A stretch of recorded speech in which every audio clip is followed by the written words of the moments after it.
We now have an absolute colossus of theatre, and that's a cliche. But colossus means that immense, great, expansive in vision, walking tall. And that is what Ratan Thiyam is, a Manipuri playwright and theatre director whose work is known and celebrated across the world. Although, much like what Astha Debu said yesterday, his predicaments, the absence of focus on art and culture and theatre and drama in India, makes us value our colossuses less than the world celebrates them. To discuss his work, his vision, and this peculiar conundrum of a prosperous country that does not value its artists, ladies and gentlemen, please welcome Ratan Thiyam and Tarun Tejpal. One of the unhappy tragedies of a lot of us in this country is that we don't end up, as Shoma just said earlier, exposing ourselves to imbibing and learning from our own great contemporary masters. The first time Ratan Thiyam's name came up in the discussions at the THiNK Secretariat was many months ago, and our first impulse, a very strong impulse, was how can we get him to somehow perform one of his great plays, even if in some kind of abbreviated form, so that audiences like this, which should be completely conversant with his work, get a chance to see the power and beauty of his work. I'm ashamed to say that even someone like me, who's been aware of Ratan Thiyam for the last 2 decades of my life and of the immense contribution he's made to theatre, has actually not seen any of his plays yet. And yet you read about them all the time, you know the work he's doing, and you know that the work is traveling across the world. Today, Ratan's work is seen as some of the finest theatre work, groundbreaking theatre work that's being done out of this country and across the world. I'm hoping that post this conversation, the next time you hear that Ratan Thiyam is staging anything in the city you live in, you will reach for the phone, get yourself the tickets, and be there to see what he has to show you, because he is truly one of India's great modern masters.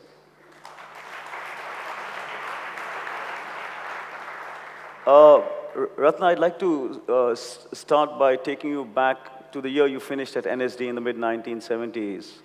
I would imagine that clearly at that point you would have had a choice of staying on in Delhi and building a career in either theatre or cinema in the mainland of India, where the real attention is, where the money is, where the glamour is, or a very poor second choice, go back to Manipur and pretty much struggle in a forgotten, faraway part of the country. You made the choice, you went back to Manipur. What dictated that choice? Tarun,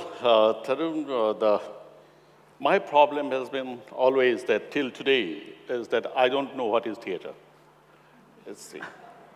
And it is perhaps this which always pushed me in working and compelled me working in theatre, because theatre is such a vast subject, and it always depends on the kind of experimental work you are carrying out of theatre and to make theatre. And the next thing is that quite a lot of socio-political, economical, religious factors are involved in this. You know, the performing arts in India, the scenario in India, particularly theatre economics in the last 65 years has never been worked out. So if you are coming in theatre, that means that you have to forget the popularity, number one, you have to forget the money, number two, you have to forget everything and come in theatre. But why theatre? Because I think that theatre is, again, a very difficult type of art form which cannot be defined properly. It is like like an orphan or illegitimate child, a product of many art forms. You see, so what happens really is that that's why it becomes very, very powerful and one of the strongest medium of expression in art. And also, at the same time, it can really bring quite a number of fresh theories and practice all the time when you express it to the performance. At the end, also, why I was not going to film or not going to other profession was because I think I was very much in a hurry to experiment with many of the traditional forms for the contemporary relevance. And so the interaction between the contemporary performing arts and traditional performing art forms was very much, I mean, as an interest, as an area of interest for me. I have developed when I was in National School of Drama. We were all trained as in the Western or Occidental theater. But at the same time, because when you have to reach to the people, then it has to be in the language of the common people. So whatever common people will understand, we have to go with that. The other thing is, again, I belong to a small place, Manipur. Well, what is Manipur then? Its language is spoken by around about 25 lakhs of people, and also some part of Bangladesh, some part of Tripura, some part of Kasar, and so on.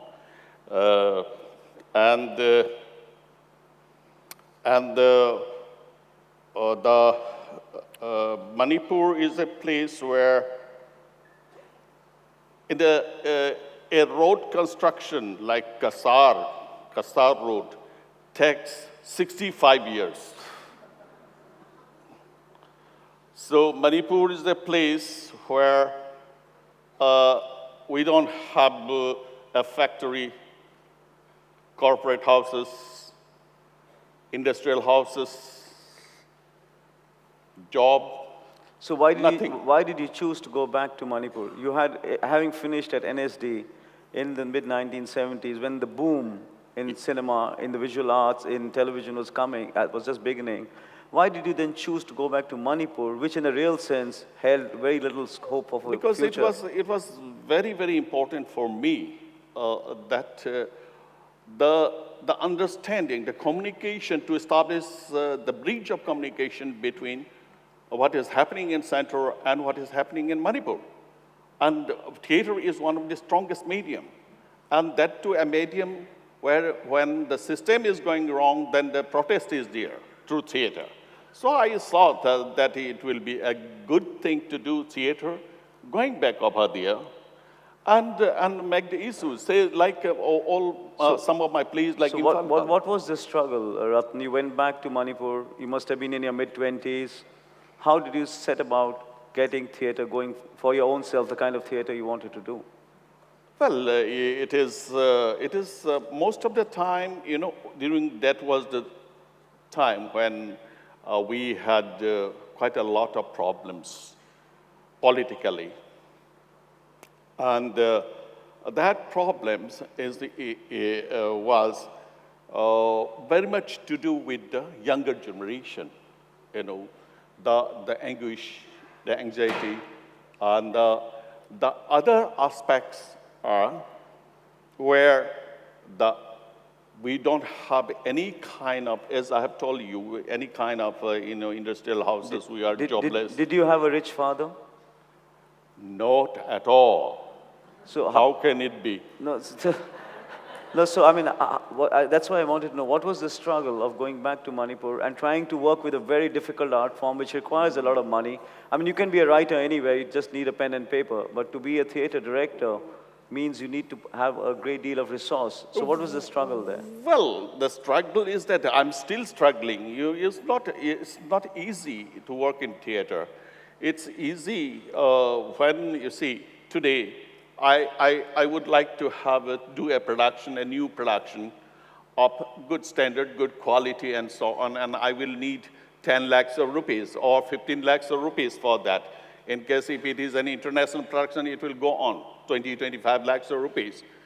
But from home, I will get this. It is always there. It is same, whether it is at that time or it is this time. So, but it is very, very easy to say. When the minister from Andhra Pradesh, his daughter's wedding, he is spending 3 crores in mandapa. and 80,000 guests are invited. The food is prepared for that. But I don't get 20 lakhs rupees for my international production. That is where theater is now. So, you see, it has been always there. The struggle is always there. But, the love for expression, number one. Number two, the love for, writing as well as expressing it through performance, and also experimenting, endless experimentation. All this put together, and the protest. The best thing of theater is that you can protest. In a sense, would you agree with me if you would say, which I believe in, that fundamentally all art, all good art is political without being overtly political? Yes. Would that be right? Of course. Political with art into it, plus aesthetics, plus nowadays is a miracle. As a playwright, and when you were in NSD, I think it's been commented of you already by many of the people who've written on your work. You seem to be someone who's influenced a great deal by Brecht and his political theater. Is that an accurate assessment? Was he an inspiration for you? Yes. To a certain extent, that was a time when we were also studying, doing plays like Danton's Death, which is a French Revolution play. And also, of course, Brecht is always there. Brecht is always very good. And so different type of, ideas which were coming up. But it cannot happen because I was a student in National School of Drama. I can't do anything. But those are the ideas which I brought back to myself with me. But trying to do it through another kind of medium, which is mixing up with my tradition and the ancient wisdom. There are many things which goes put into, because tradition for me is one of the greatest things that I admire in my life. Without tradition, I'm nowhere. And whatever I draw and whatever I experiment, I put in my production is drawn heavily from tradition and make it workable for the present situation. Because tradition for me is not a stagnant water. It's coming down as a waterfall. It knocks to the socio-political, economical aspect called huge rocks and stones, and then takes its own current, own flow in the streams. It's a living thing. It's a living thing for me. So it flows to the future. So when it is like that, the tradition is coming, but the situation. Just to interrupt you for a minute, when you say tradition, in your own case, was this tradition dominantly the received tradition of the Northeast and Manipur, or was it for you the received theater traditions of the entire subcontinent? Oh, many, many traditions. It's not only one that one has to study, because it's a vast thing. Whether you are studying the tradition of the classical Sanskrit theater, or it is no theater, or it is kabuki, or in that case, anything which is coming out in our tradition in India, everywhere. I used to travel quite a lot. Out of ignorance, I ask, what was Manipuri theater before Ratan Thiyam happened to it? Was there something called Manipuri theater? Many interesting things were happening in Manipur. Like the latest, when I joined National School of Drama, the latest happening was the emergence of the absurd theater in Manipur. And UNESCO. Yeah, UNESCO, Beckett, and so on. In Manipur, theater is very active from the very beginning. But on the other hand, it has also the vast tradition and very powerful tradition of Parsi theater at that time. So there was a small group coming up with new ideas, modern theater. But the standing halls over there were doing their own Parsi theater. At which point did you begin to marry the incredible martial arts traditions of Manipur into your theater? Well, martial art is not, I have not taken martial art as it is, as a technique or anything. Martial art of Manipur is one of the best exercise, for spiritual exercise, for a journey, or make it more flexible mentally and physically. So, because the tradition of martial art is not like Roman gladiators. In Roman situation, they will fight each other and kill each other. But in Manipuri martial art, it is not that. It is the spiritual depth, it is the spiritual journey, and how he is conceiving it inside and how he is putting it inside is the way that they select a general. It is not that the general can kill many, many people. It's not like that, but it is the depth, it is the control. And so I saw that, it will be a very good exercise and a good way of taking up martial art and put into the actors training program. So that was a very gradual process. It took quite a lot of time, but Has proved a great success. but it proved to be very good after in most of the performances when actors were trained, because actors all the time has to be very flexible. You made a highly ingenious choice of minimizing words in your theater productions. You intuitively understood, I think, that if you had to take your plays across the world, given that the language, Manipuri-speaking language, people were no more than 2.5 million, you actually created more and more of a great visual spectacle, and your communication became more and more visual. This whole process, was that in some sense detrimental to the written language and the use of written language in your plays? Look, the process of entering on stage or penetrating the space is the problem. It may be the problem of words, it may be the problem of sentences, it may be the problem of the actor, it may be the problem. It's a problem.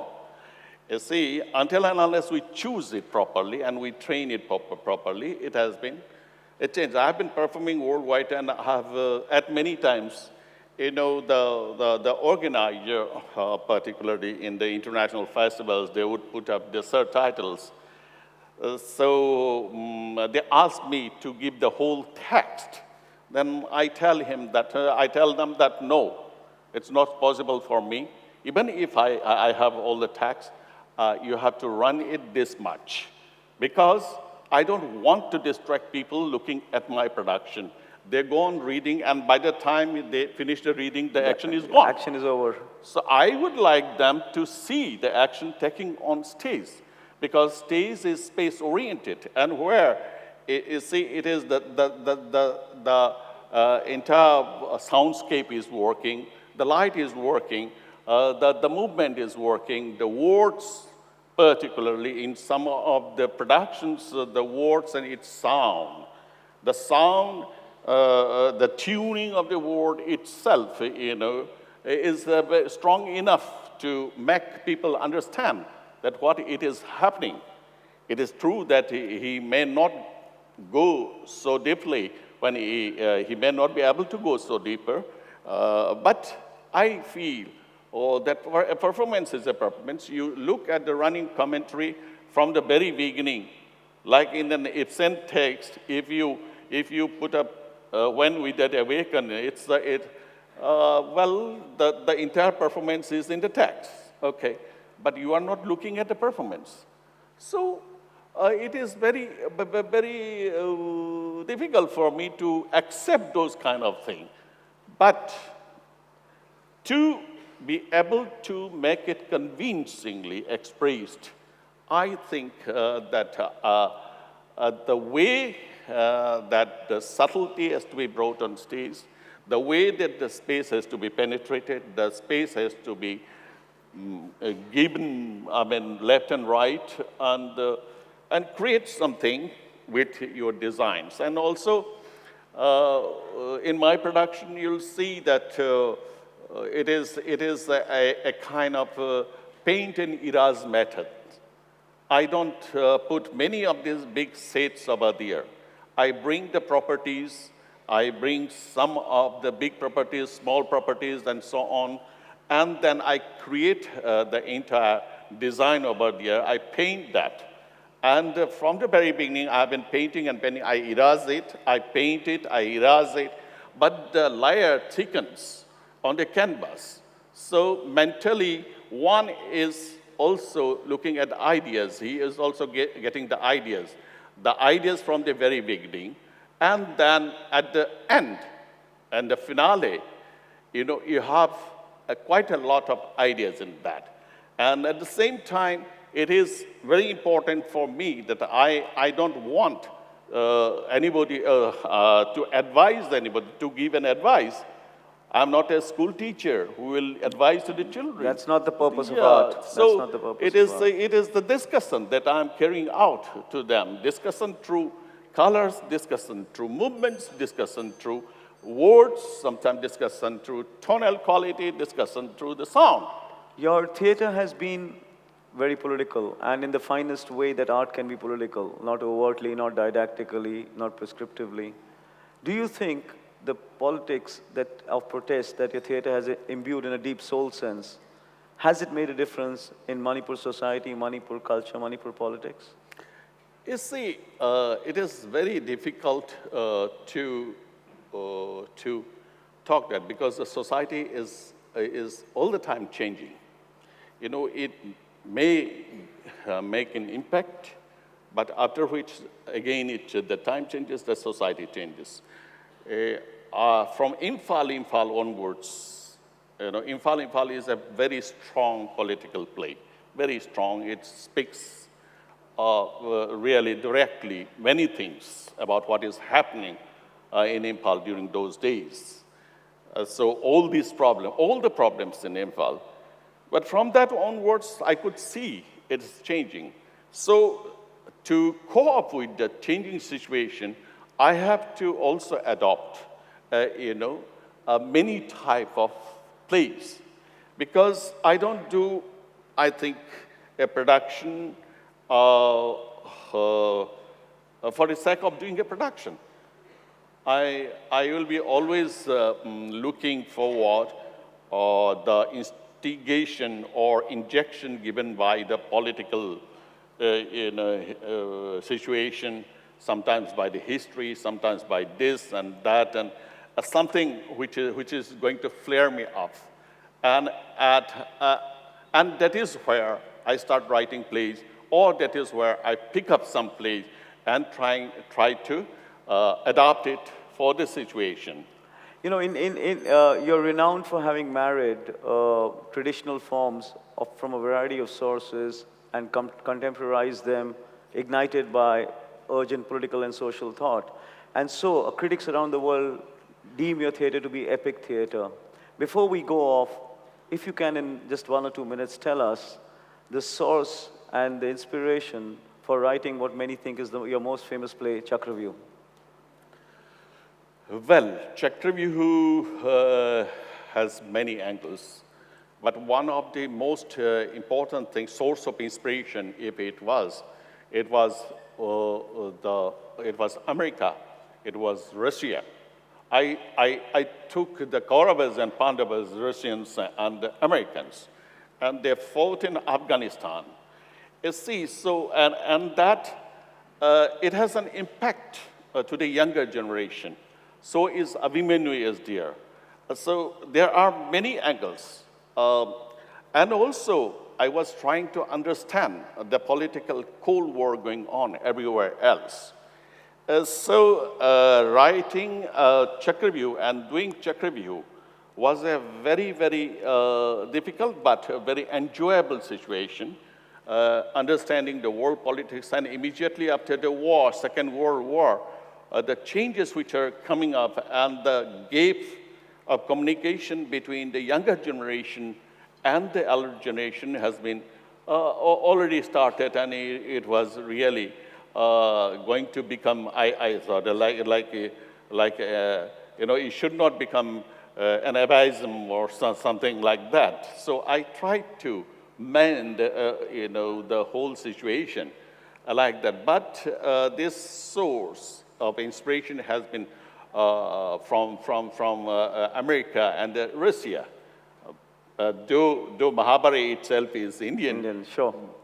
Is there any chance if you can find those 10, 15 lakh rupees that you will put up a production next year at THiNK for our audiences? You see, I would like to say one thing. You see, that won't solve the problem. The problem lies with the big agencies, and particularly with the government of India. The government of India is giving me a salary of 10,000 rupees per month. So I get 10,000 rupees, and my actor gets 6,000 rupees. So, and then if it is like, if it would have been, it is a very democratic kind of decision taken by the government of India. Everybody should get, all the gurus, whoever is working in the field of arts, should get 10,000 rupees, and those who are working as an actor, dancer, and so on in the repertory should get about 6,000 rupees. Thank God, Pandit Ravi Shankar doesn't include in that, and they won't apply. So there is no differences. It's over-democratic situation in India, in the field of arts. No quality, nothing. Just you are given this much and you should be satisfied with that. The bureaucratization of art. Yeah, the whole thing is that, so by giving me 15 lakhs rupees today, you see, Tarun, I will be able to do only one production. But what will happen to my next production? We have to find out a policy for that. You see, if you look at the whole situation, we don't have a National Philharmonic Orchestra. We don't have a national theater. We had Mr. Manish Tiwari here yesterday. We will now bear upon him to enact a policy that's more creative where theater is concerned. I know it's a big problem. We've been wrung out 4 times. This conversation could go on for another half an hour. Thank you, Ratan, for coming here. I just want to say that forget the money end of it. And I mean, this is again a reminder that some of the most important and valuable things in civilization have always existed way outside just the ambit of the gathering, the acquiring and consuming of money. What creates civilizations is really great art and great thought, not just the endless accumulation of money. Ratan, who's here with us, is one of the great exemplars of what that means. Thank you, Ratan, for being here with us. Thank you.